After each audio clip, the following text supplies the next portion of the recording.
Saludos. En este estaremos exponiendo sobre lo que es el cálculo de hornos.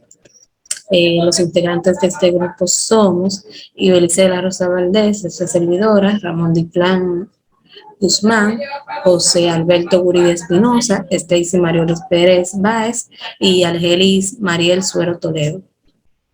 Los temas a tratar en esta exposición son la introducción, calderas generadoras de vapor, tipos de hornos en la industria petrolera, factores de calor radiante, receptor de calor, fuente de calor, superficies envolventes, métodos de diseños y aplicaciones diversas, aspectos prácticos en la industria petrolera y las recomendaciones. Las aplicaciones comerciales más importantes en la transferencia de calor radiante se encuentran en el cálculo y diseño de calderas generadoras de vapor y hornos utilizados en las refinerías de petróleo.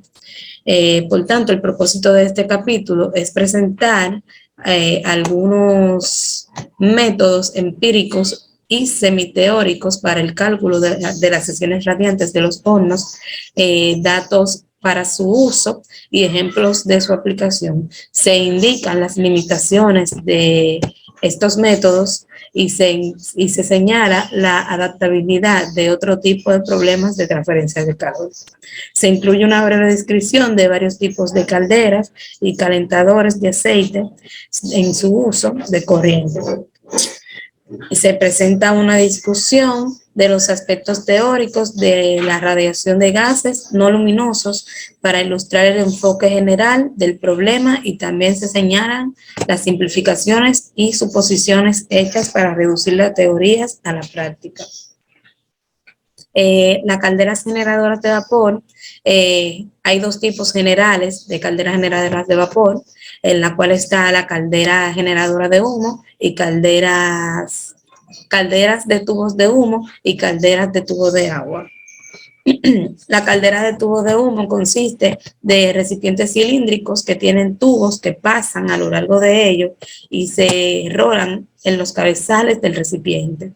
El haz de tubo generalmente es horizontal y la parte superior del recipiente no tiene tubos. Aquí, como se puede visualizar en la imagen, se presentan las partes de lo que son una caldera de tubo de humo, se presenta el dobo de vapor, las válvulas de seguridad, tubos grandes, tubos pequeños, el combustible, las rejillas, la salida del vapor saturado, el salkit de los gases, el sobrecalentador, los elementos sobrecalentados, y por aquí sale el vapor sobrecalentado.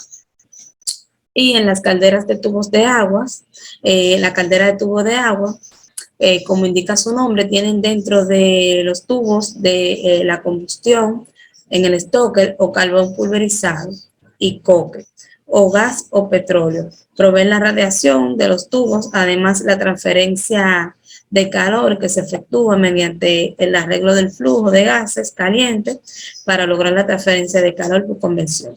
Aquí también se presenta en las imágenes algunas partes o las partes de una caldera de tubo de agua. Se presenta la válvula de seguridad, el vapor saturado, el tambor de vapor. Por aquí se puede ver el agua hirviendo, el agua bajante por esta tubería, combustible ardiendo. Aquí se ve la llamita, aporte de combustible, entra por este tubo. La salida del vapor saturado pasa por aquí. Entonces el vapor sobrecalentado por este tubo, los gases de escape salen por aquí mismo por donde está la combustión ardiendo, y aquí está sobrecalentado en este tubo. Estos son los tubos de agua, y por aquí el aporte del agua y aporte del agua también debajo. Hola, mi nombre es Stacy Pérez y le voy a estar hablando sobre los hornos para la industria petrolera y los factores que intervienen en la transferencia de calor radiante. En las operaciones de destilación atmosférica y al vacío de crudos y los modernos procesos de gas a alta temperatura, los hornos tubulares de calentamiento directo son factor primario en las unidades de refinación. Los hornos también se utilizan en operaciones tales como calentamiento, tratamiento y vaporización. Una de las principales características de estos tipos de horno es que se utiliza como combustible el petróleo o gas, y las eficiencias térmicas de los hornos es mucho menor comparada con las de las calderas generadoras de vapor de gran tamaño, ya que el combustible no tiene mucho valor en la industria. Uno de los tipos de hornos que podemos encontrar es el horno tipo caja.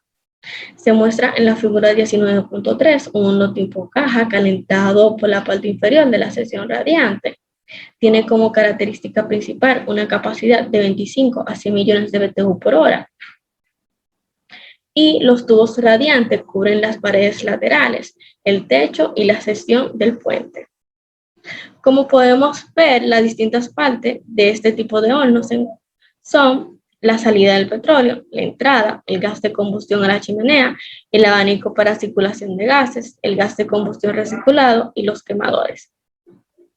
El petróleo se precalienta en la parte inferior del banco de convección, pasando por los tubos laterales hasta llegar a la salida. Otro tipo de horno es el horno tipo caja de sección radiante. Este tipo de horno tiene dos tubos de sección radiante y un tubo de sección de convección. Uno de los tubos de sección radiante trabaja en conjunto con el de sección de convección empleando un servicio, mientras que el otro tubo de sección radiante se controla para efectuar el otro servicio.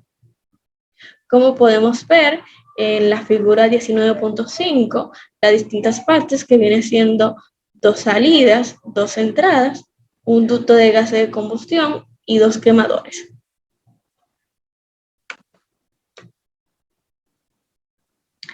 Otro tipo de horno es el horno simple con banco de convección superior. Como podemos ver, encontramos una chimenea ubicada en la parte superior del banco de convección, la entrada del petróleo, pasando por la sección radiante y los quemadores hasta llegar a la salida del petróleo. Uno de los temas tratados en esta asignatura, operaciones unitarias, es la radiación. Y la ecuación general que representa este mecanismo de transferencia de calor es de la siguiente manera. Los factores que intervienen en esta ecuación es Q, que es el flujo de calor por radiación solamente hacia el área. F, el factor que toma en cuenta la geometría del sistema y las emisividades del cuerpo gris y los cuerpos calientes y fríos. T-1, que viene siendo la temperatura de la fuente. T-2, que es la temperatura de la superficie receptora, y la constante de Steve-Boltzmann. Gracias. En general, el horno consiste en un receptor de calor o sumidero, una fuente de calor y superficies que lo contienen. La última está formada en parte por el sumidero y o por la fuente. Ahora estamos viendo la figura 19.9, que muestra un método para evaluar el factor de efectividad por el cual la superficie de un plano que reemplace la hilera de tubos con emisividad supuesta 1 debe multiplicarse para obtener el plano equivalente frío, el plano que reemplaza los tubos A sub CP, que es igual al número de tubos por su longitud por el espacio centro a centro. Esta es la figura 19.10. La figura 19.10 nos muestra la evaluación del factor de efectividad, mostrando la distribución del flujo de calor en la circunferencia de los tubos. Bien, me explico. Esta figura tiene como finalidad mostrar la tasa de radiación la tasa de radiación en la circunferencia de los tubos. El punto de un tubo que está localizado en el diámetro perpendicular del plano radiante y en el lado del tubo frente al plano radiante recibe una radiación de un ángulo de 180 grados. Por lo tanto, el valor del factor de efectividad es igual a 1. Esta figura que estamos viendo en nuestra pantalla es la 19.11. Esta es radiación entre un plano y una o más hileras de tubos paralelos al plano. Esta figura representa valores del factor de efectividad directos y totales para hileras de tubos simples y dobles, con refractarios en la parte superior. Ahora, para un tubo con escorias de cualquier tipo, para calcular la superficie efectiva se utiliza esta fórmula que estamos viendo en la pantalla, donde A sub PA y alfa son como hasta ahora los suscritos que indican las condiciones de escoria, y donde F sub C es el factor de conductividad adimensional, F sub 8 es el factor de escoria adimensional, F sub epsilon es el factor de emisividad adimensional. Fuente de calor. El calor de un horno se provee primeramente por la reacción de combustión y por el calor sensible del aire de combustión si éste ha sido precalentado. Los combustibles gaseosos generalmente generan llamas no luminosas. Los combustibles de petróleo pueden quemarse de manera que generan flamas de luminosidad variable, dependiendo del diseño del quemador, grado de atomización y porcentaje del aire en exceso. Para la transferencia de calor a un cuerpo negro usaríamos esta ecuación que estamos viendo en la pantalla, donde QB es la carga o transferencia de calor al cuerpo negro por radiación de gas, BTU hora.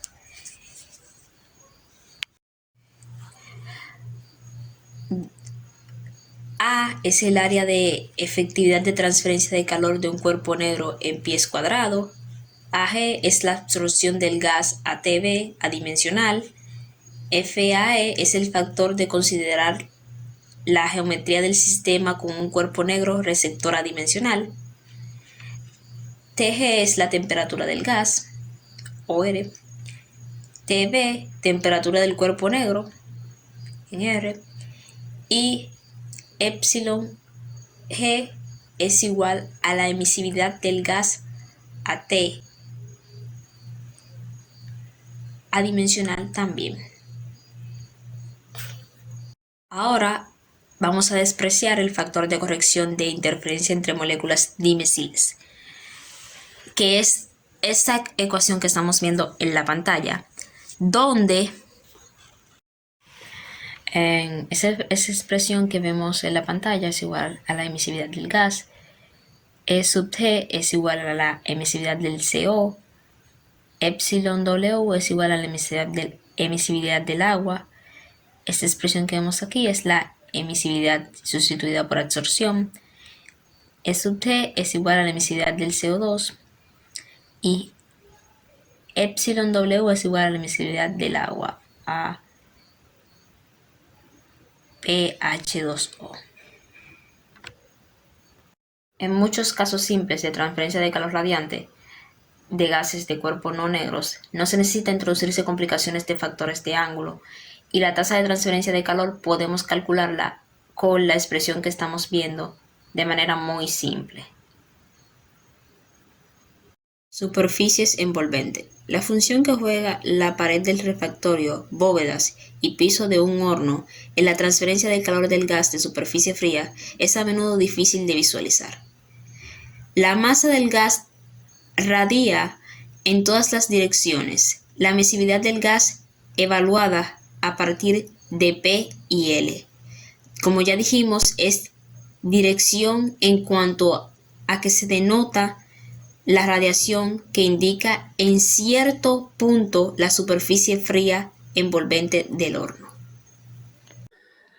Saludos compañeros y compañeras, mi nombre es Ramón Arcángel y hoy yo les voy a estar hablando sobre los métodos de diseño para el cálculo de absorción de calor en las secciones radiantes de los hornos. Es muy importante conocer este tema. Primero les voy a enumerar cuáles son los métodos más comunes y los métodos que son más habituales de aplicar. Uno de ellos es el método de Lobo y Evans, otro es el método de Lobo y Hoddle, el otro es la ecuación de Hudson. Y el último, pero no menos importante, el método de simplificación de Wallenberg. Ok, ahora déjame cambiar la diapositiva para explicarle el primero, que es el método de Lobo y Evans. Muy bien. Este método hace uso del factor total de intercambio de calor, F, y una ecuación del tipo Stefan-Boltzmann, y el cual tiene una base teórica extensamente en el diseño de hornos para refinerías.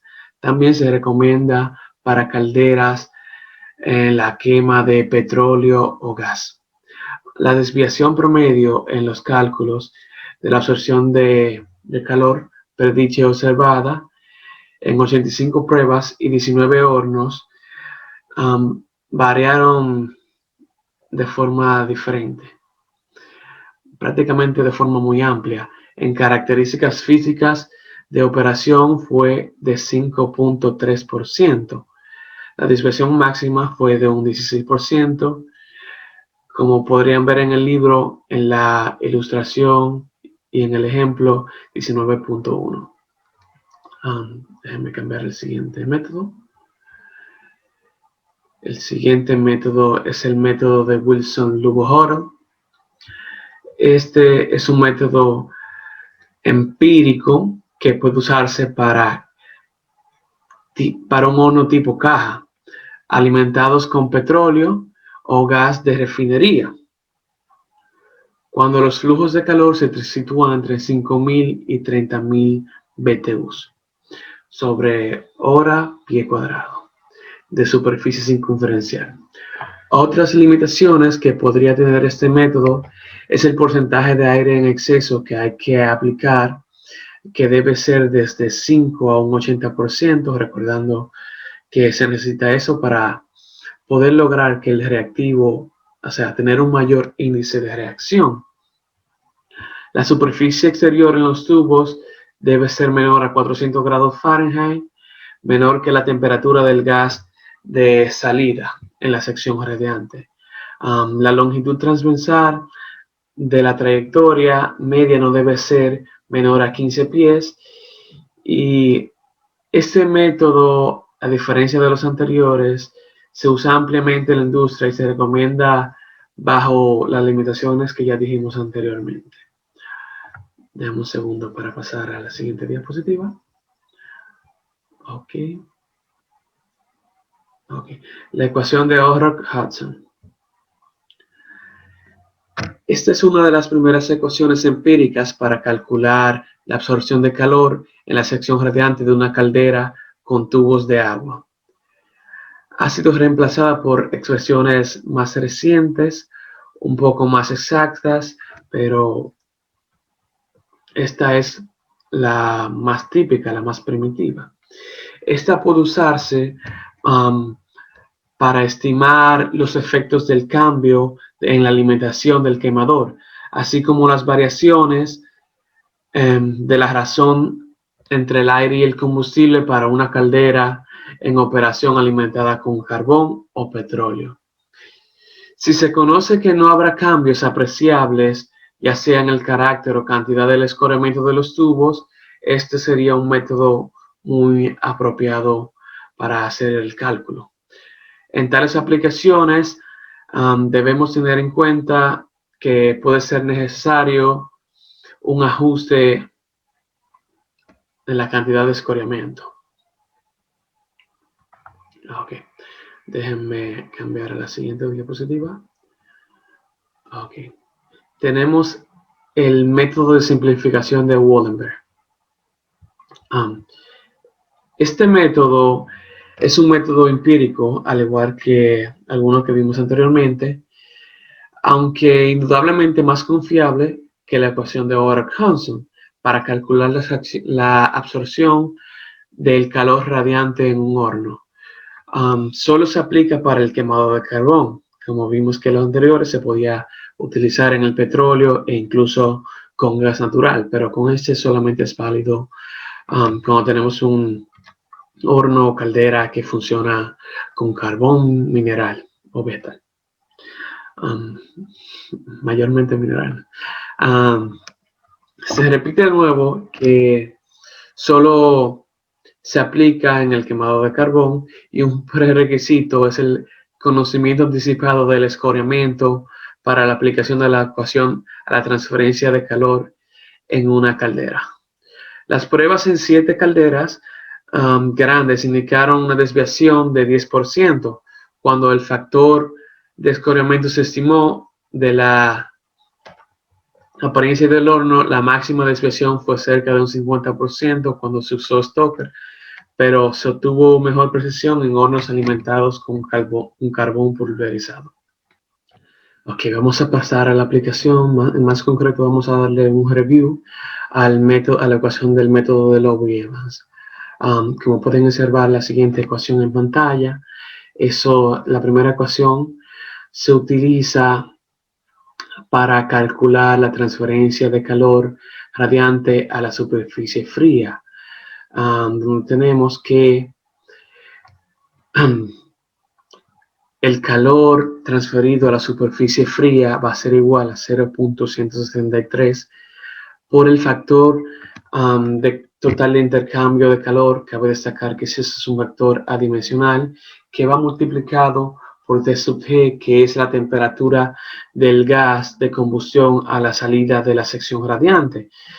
Este debe estar en temperatura absoluta, ya sea en grados Rankins o grados Kelvin, dividido entre 100 elevado a la cuarta potencia.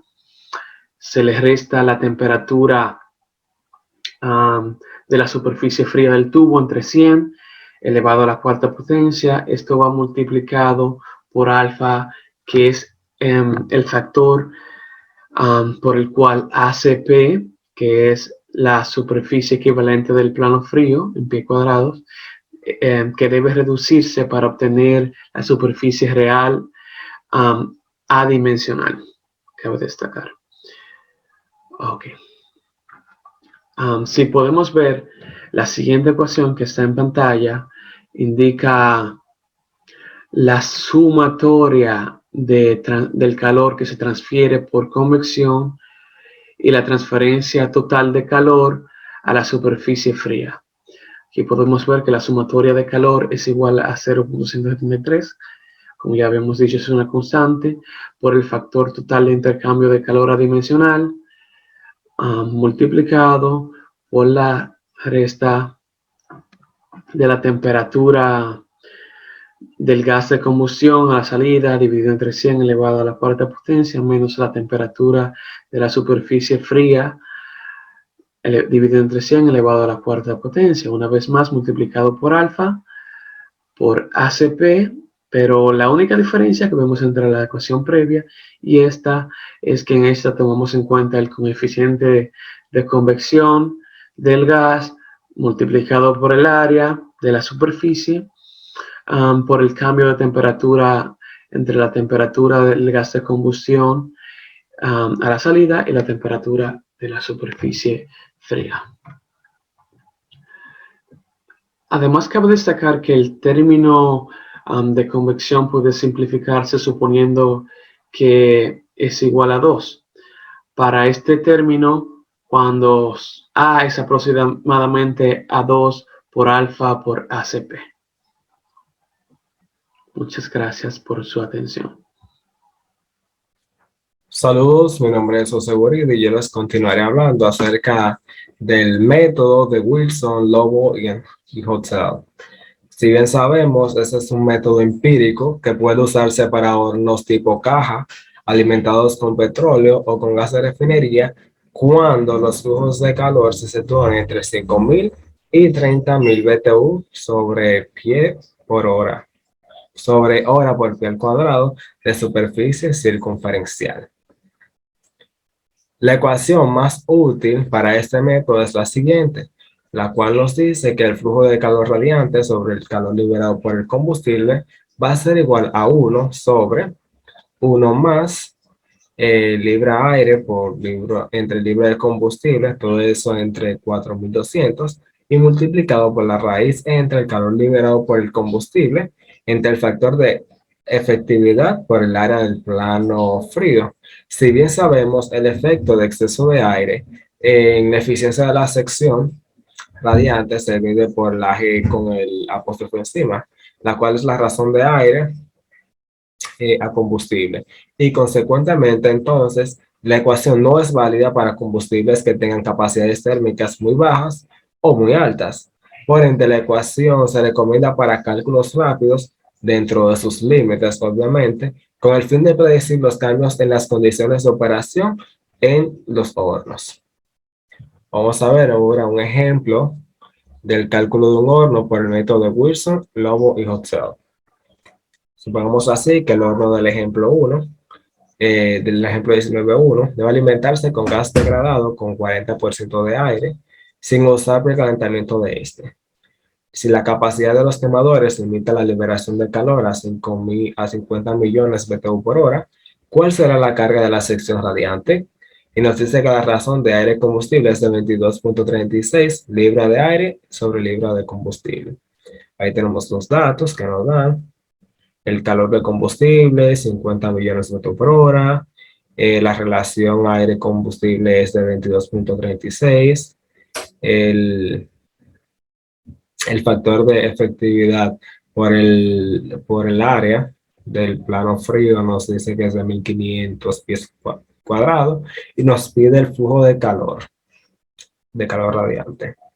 Aquí vemos que la solución, ¿verdad? Usamos la misma fórmula que mencionamos previamente. Aquí vemos que despejamos el calor, el flujo de calor radiante, que es lo que estamos buscando, y simplemente sustituimos. Decimos que el flujo de calor radiante va a ser igual a 50 millones por 1 entre 1 más 22.36 sobre 4.200 multiplicado por la raíz cuadrada de 50 millones entre 1.500, para un total de que el flujo de calor radiante va a ser igual a 25.300.000 BTU por hora.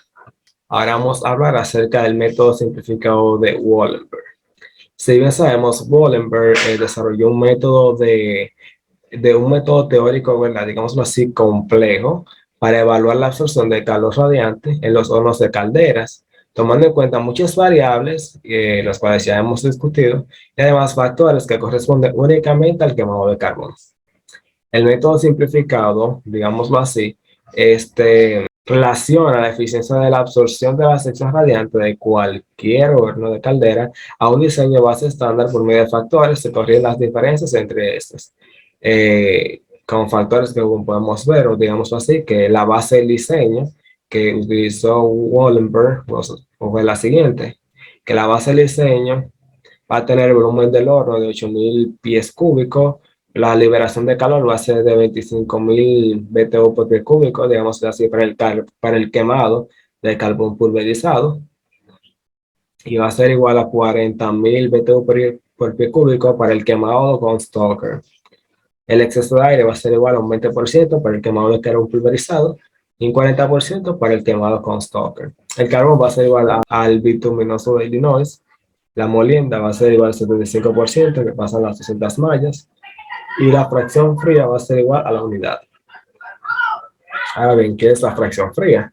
La fracción fría se define como la superficie efectiva expuesta de calentamiento radiante en el horno, dividida por la superficie total expuesta del horno, excluyendo el alimentador cuando se usa Stoker. La evaluación de la superficie calefactora efectiva se efectúa por el método de Mulliken. La eficiencia de absorción del horno base de 0.452 para combustibles pulverizados y va a ser de 0.311 cuando se usa Stoker. La eficiencia de absorción de cualquier horno, digámoslo así, es la base, es la razón del calor absorbido al calor liberado por el combustible. Digámoslo así, el valor calorífico mayor más el calor del aire de combustión. Ahora bien, la ecuación de Wallenberg va a ser la siguiente. Digamos así, epsilon va a ser igual a F por K1, por K sub 2, por K sub 3, por K sub 4, por K sub 5, por K sub 6, por K sub 7, por K sub 8, más la C con el apóstrofe encima. Donde los factores tienen el siguiente significado. F se escoge de acuerdo con el tipo de alimentación del combustible al horno, ya sea carbón pulverizado o Stoker, y la influencia de otros factores vendría siendo la siguiente. K1 va a representar el volumen del horno, K sub 2 va a representar la liberación de calor, K sub 3 la fracción fría, K sub 4 el exceso de aire, K sub 5 el valor calorífico del carbón, digamos decir el valor más alto, K sub C va a representar la finura de la molienda. K sub C va a representar el volumen del horno después de K sub 1. La primera vez que puedes, digámoslo así, te va a hacer un segundo volumen. La liberación de calor después de K2, esta va a ser la segunda liberación de calor por igual. Y C con la apóstrofe encima va a ser igual el precalentamiento de aire. Es importante aclarar que esta ecuación no se aplica, digamos así, a calderas operadas con gas o con petróleo, aun cuando se puede utilizar los métodos propuestos por Mulliken o los de Lowe y Evans. La aplicación, digamos así, de la ecuación simplificada es directa y da valores que concuerdan cercanamente con el método más complejo de Wallenberg. Ahora seguimos con la ecuación de Orrock-Hudson. Esta ecuación es muy similar a la de Wilson, Lowe y Hotel. Su mayor uso es en la comparación del rendimiento de los hornos bajo diversas condiciones de operación. La absorción fraccionaria de calor va a ser igual al flujo de calor radiante sobre el flujo de calor del combustible, igual a 1 entre 1 más la relación aire-combustible por la raíz cuadrada de S sub R entre 27, donde, ¿verdad? Ya con la apóstrofe Q y QF ya han sido definidas anteriormente. Y C sub R son las libras de combustible por hora por pie cuadrado de superficie proyectada en la sección radiante. Ahora bien, para un tubo, C sub R va a ser igual al diámetro exterior en pulgadas, entre 12, por la longitud expuesta. Si bien, ahora vamos a ver un ejemplo del cálculo de rendimiento mediante la ecuación de Orrock-Hudson, y nos dice, ¿qué porcentaje de aumento de absorción de calor puede esperarse en la sección radiante de una caldera donde el gasto de combustible se aumenta al 50%? El cociente inicial de absorción de liberación es de 0.38 y el exceso de aire se espera que aumente de 25 a 40% a resultas del aumento en la cantidad del combustible quemado. Vamos a ver la solución. Tenemos dos elementos y vamos a hacer una relación entre cada uno de esos, ¿verdad? El flujo de calor del combustible 2 entre el flujo de calor del combustible 1 va a ser igual a 1.5. C sub R2 entre C sub R1 va a ser igual a 1.5 por igual. Y vemos que la relación de aire-combustible 2 en la relación aire-combustible 1 va a ser igual a 140 entre 125. Cuando nosotros lo sustituimos en la ecuación que ya habíamos usado anteriormente, que nos da igual a 0.38. Y ya cuando uno está haciendo el siguiente paso, vemos que 1 es igual a 0.38 más 0.38 G1 por la raíz cuadrada de R1 entre 27. Ahora, si despejamos estos términos y lo ponemos del lado izquierdo, vemos que G sub 1 va a ser igual, o sea, G sub 1 por la raíz cuadrada de CR1 entre 27 va a ser igual a 0.62 entre 0.38, que nos da igual a 1.63. Para el segundo término nos da, para G sub 2, nos vamos a tener que va a ser igual, o sea, G sub 2 por la raíz cuadrada de CR2 entre 27 va a ser igual a 140 entre 125 por G sub 1, raíz cuadrada de 1.5 CR1 entre 27. Eso nos da igual a 1.12 por 1.223 G sub 1 por la raíz cuadrada de CR1 entre 27. Ahora bien, este mismo término que estamos usando anteriormente nos va a dar igual a 1.37 por 1.63 igual a 2.23. Ahora bien, vamos a encontrar el flujo de calor radiante 2 que nos va a ser igual al flujo de combustible 2 entre 1 más 2.23 y eso nos va a dar igual a 0.31. Q sub 2 va a ser igual a Q sub F2.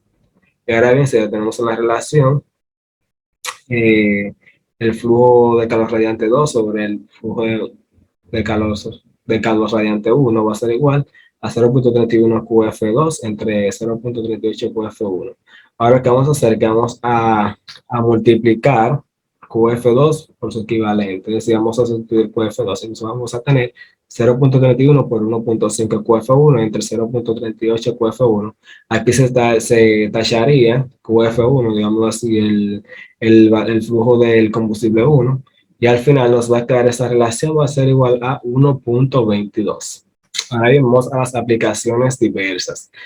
Digamos así, la transferencia de calor radiante a los tubos del banco de convección de un horno, ese se podría evaluarse por el método de Lobo y Evans. Ahora bien, el procedimiento es el mismo que en el caso del cálculo de la sección radiante, con excepción de que la temperatura del gas que se usará es la de los gases que pasan por el tornallamas. Uno podría esperar entonces de que la temperatura por usarse sería la del gas después de que el calor haya perdido en los tubos a causa de la radiación. Sin embargo, en este caso, lo que vamos a hacer es que la temperatura radiante media va a ser muy cercana a la de los gases que entran a la cavidad inmediatamente arriba del banco de tubos, por lo que entonces no se involucran cálculos de prueba y entonces el error digámoslo así, en la evaluación de esta transferencia de calor, ya que la temperatura de salida en la sección radiante es conocida.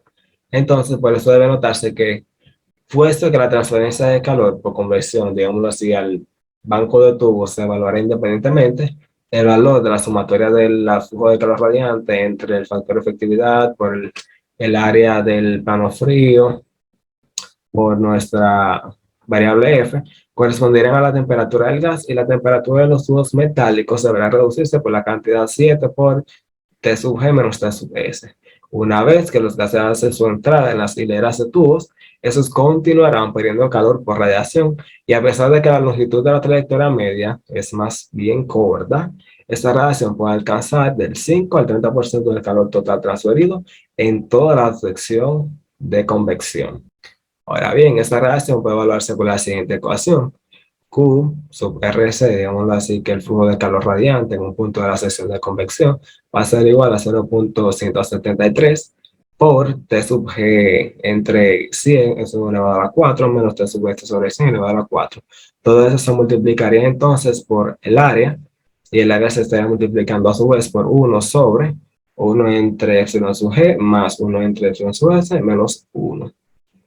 Entonces se notará que no se hace corrección para la radiación de las paredes de refractario, y es más conveniente usar en su lugar el método de Monrad para aplicar un factor de corrección al coeficiente combinado de transferencia térmica por convección y radiación. Con una pérdida despreciable en la exactitud, el último término se puede escribir como 1 entre 1 sobre epsilon sub G más 1 entre epsilon sub S menos 1, nos quedará igual que epsilon sub G por epsilon sub S. Y la ecuación se transforma por sustitución en la siguiente. El flujo de calor radiante, o QRC, sobre el área va a ser igual a epsilon sub S por Q sub C más Q sub W, si eso multiplicado por T sub G, y eso sería restándole Q sub C menos Q sub W por la temperatura sub S, y eso se multiplicaría por 100 menos el % que nos den en el ejemplo, y eso dividido entre 100. Sí, ahora vamos a ver un ejemplo del cálculo del coeficiente de radiación equivalente. Y dice así: en la sección de convección de un horno de refinería, los tubos son de 5 pulgadas de diámetro exterior centrados a 8,5 pulgadas, espaciados en arreglo triangular equilátero. Los gases de combustión en la hilera de tubos bajo consideración están a 1500 grados Fahrenheit. La temperatura del tubo es de 650 grados Fahrenheit. Los gases de combustión contienen 10.84% de monóxido de carbono y 12.48% de agua por volumen. Dice aquí, calcúlese la transferencia de calor radiante entre el gas y los tubos en términos de un coeficiente que puede añadirse al coeficiente de transferencia de calor por convección.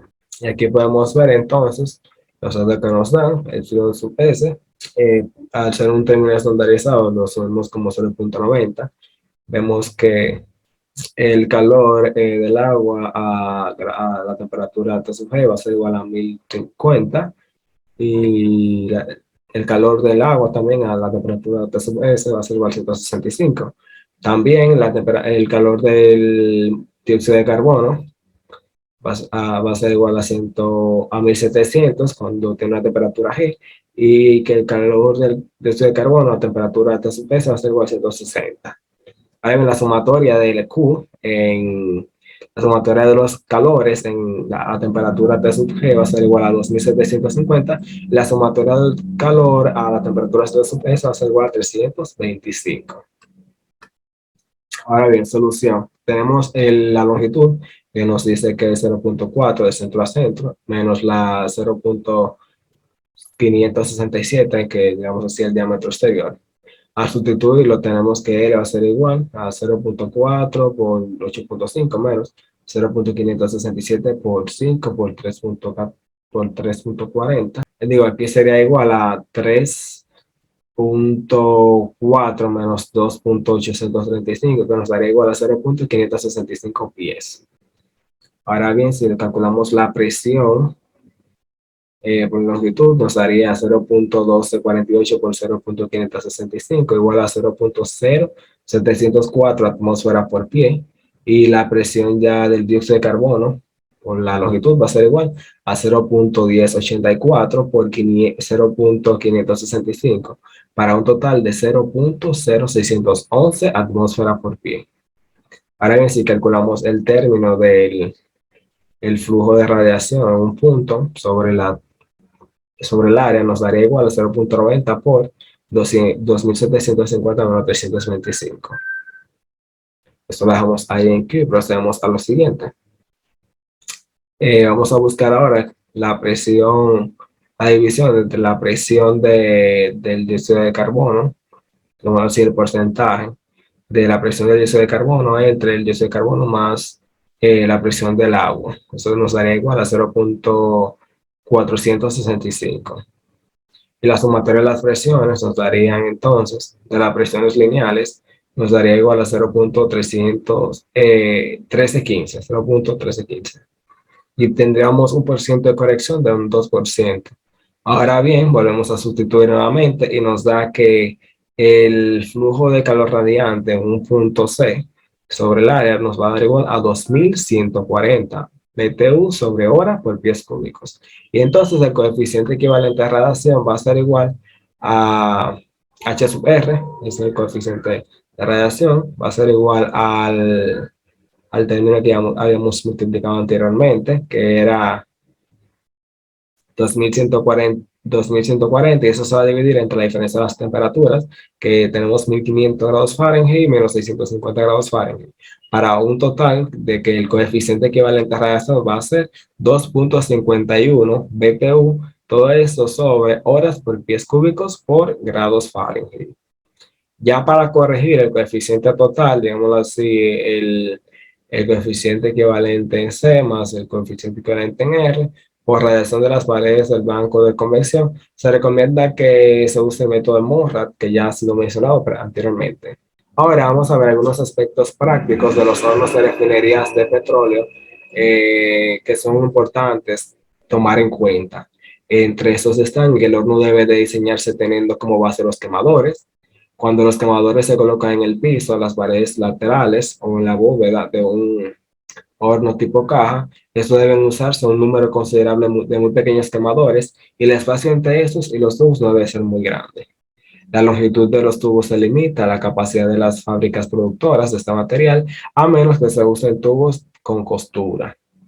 Otro aspecto importante es que el método de limpieza de los tubos, ya sea con un trompo de turbina o mediante vapor y aire, puede ser un factor en la determinación de la longitud del tubo también. La distribución del flujo de gas de combustión en la sección de convección se hace más difícil cuando se usan tubos largos, y en hornos con tubos de 50 a 60 pies puede proveerse cuando menos con dos salidas para los gases en la sección de convección. Seguimos con que el cuidado y la operación de los quemadores y su equipo correlacionado tiene un efecto pronunciado en el costo de operación de mantenimiento del horno. Y eso es muy importante porque a la hora de estar trabajando a grandes industrias, un aspecto importante es el aspecto económico, por lo cual debemos buscar y optar por costos menores. Un horno que tiene una carga de 100 millones de BTU por hora quemará cerca de $250,000 en costo de combustible por año. Y este horno usará 5 millones a 15 millones de libras de vapor por año para atomizar el combustible, dependiendo de si la razón vapor combustible se controla o no cuidadosamente. Eso es como un ejemplo de lo que nosotros debemos tomar en cuenta para optar por un costo menor. Los quemadores de petróleo funcionarán adecuadamente cuando atomizan con 0.3 libras de vapor por libra de combustible. Los registros del quemador deberán usarse para controlar la razón aire-combustible por ciento de exceso de aire, mientras que la compuerta de la chimenea deberá usarse para controlar el tiro de la parte superior del horno. En este punto debe mantenerse un tiro reducido, digamos así, de 0.01 a 0.05 pulgadas por agua, para que el horno se mantenga a presión negativa y las fugas, ya sea del techo o de las paredes, sean de afuera hacia adentro. También tenemos que las fugas de gases de combustión dañan el acero estructural, corroen y deforman los visores y las puertas de explosión, dañando severamente todo el horno. Por eso, entonces, el horno deberá contar con un manómetro de tiro conectado en el techo del horno para guiar al operador. Pero en ausencia de un instrumento de tal naturaleza, el aspecto de las ondas en el techo puede ser una guía. El uso de aire en exceso superior al necesario a menudo hace imposible mantener un tiro apropiado en el horno, en el domo del horno. Además, que a mayor exceso de aire se requerirá mayor combustible para una carga térmica dañada. En algunos tipos de hornos, dependiendo de la razón de radiante a su sección de convección, altos excesos de aire dan por resultado temperaturas más altas de los gases de combustión que entran a la sección de convección y pueden originar fallas prematuras en los espejos de los tubos de la sección de convección. Por eso es importante que no provoquemos excesos de aire para que no nos pase esto ni nos haya ningún otro elemento dentro de nuestro horno. Otros aspectos más importantes, tenemos que a mayor flujo radiante, menor costo inicial del horno para una capacidad dada. A flujos térmicos promedios arriba de 15.000 BTU por hora por pie cúbico, sin embargo, por pies cuadrados, sin embargo, los ahorros disminuyen rápidamente y los problemas de control y mantenimiento del horno aumentan desproporcionalmente. El flujo radiante promedio permisible en un horno depende de las características de la carga, grado de cracking, coeficiente de transferencia térmica entre el tubo, razón de el área entre el factor de efectividad por el área del plano frío, que es la razón de la velocidad de transferencia de la superficie del tubo, la velocidad de transferencia circunferencial, y la distribución de los flujos térmicos a lo largo de los tubos y para los tubos en varias posiciones. Y por último, y no menos importante, tenemos el empleo de aire precalentado. Es especialmente deseable cuando es demasiado elevada la entrada de temperatura del aceite que debe quemarse dentro del horno. Cuando se emplea aire precalentado y cuando se tiene que mantener la velocidad radiante, entonces se desarrolla una mayor proporción de trabajo del horno que cuando no se calienta previamente el aire. Ahora vamos a ver una tabla con las velocidades radiantes promedio permisibles, dependiendo del tipo de horno. Si tenemos un tipo de horno de crudos, va a ser de 10.000 a 16.000 BTU por, vamos a ver, BTU por hora por pies cuadrados. Si tenemos un horno vacío, vamos a tener 5.000 va a ser de 5.000 a 10.000. Si tenemos un reformado de nafta, va a ser de 1.000 a 18.000. Ya para el cracking de gasoil, si es para calentamiento, vamos a tener un rango de 10.000 a 15.000. Y si es solamente de empape, vamos a tener un alrededor de 10.000. Y ya cuando damos un horno para fraccionamiento de viscosidad, vamos a tener un rango que va a ser de 100.000 a 12.000 BTU sobre hora por pies cuadrados. Y por último, vamos a tener unas cuantas recomendaciones para el comprendimiento de este tema de cálculo de hornos. Se recomienda tener conocimientos matemáticos avanzados para resolver los problemas que implican sumatorias, productos, razones y también despejes. Se debe calcular el flujo de transferencia de calor siempre que se nos sea pedido. También debemos de tener un conocimiento previo de los diferentes métodos y sus aplicaciones para el cálculo de las secciones radiantes en los hornos. También debemos entender el capítulo de radiación, saber qué es la emisividad, saber leer las gráficas y por último también debemos dominar los 3 mecanismos de transferencia de calor, que como son conducción, convección y radiación. Esto ha sido todo por hoy por nuestro grupo y de mi parte por igual. Esperamos que este tema les sirva de aprovechamiento en un futuro. Bendiciones.